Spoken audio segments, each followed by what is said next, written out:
నేను doctor Yashodhara Pallamreddy.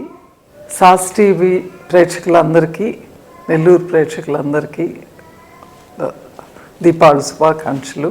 So ఈ పండుగలప్పుడు especially మన ఆంధ్ర వాళ్ళకి, నెల్లూరు వాళ్ళకి అలవాటు ఏంటంటే ఇక్కడ లోకల్గా టపాకాయలు కొన్ని అవి దీపాలు చేయడము అవన్నీ ఒకటైతే టపాకాయలు పేల్చడం అనేది ముఖ్యమైన కార్యక్రమం సాయంత్రం అయితే.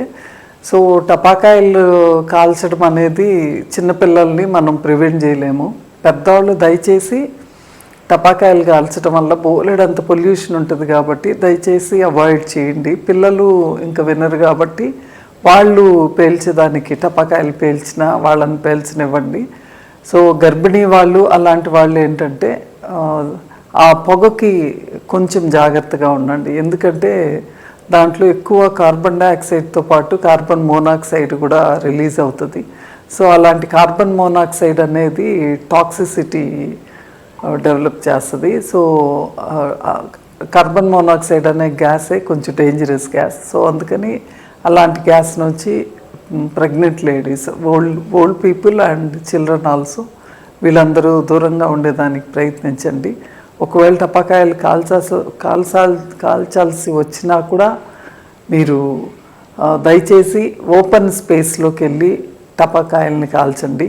ఓపెన్ స్పేస్లో కాల్చినప్పుడు ఆ గ్యాసెస్ వాట్ ఎవర్ రిలీజ్ అవుతాయో అవన్నీ కూడా బయటకు వెళ్ళిపోతాయి. ఒకవేళ అనుకోని పరిస్థితుల్లో ఏదన్నా చేతులకి అట్లా ఏమన్నా ఇంజరీస్ అయినాయి, కాలినాయి, డాక్టర్ దగ్గరికి వెళ్ళేక ముందే వెంటనే చన్నీళ్ళల్లో ఐస్లోనూ కాలిన ఏ ప్రాంతం ఉందో దాన్ని తుడిచేసేయండి.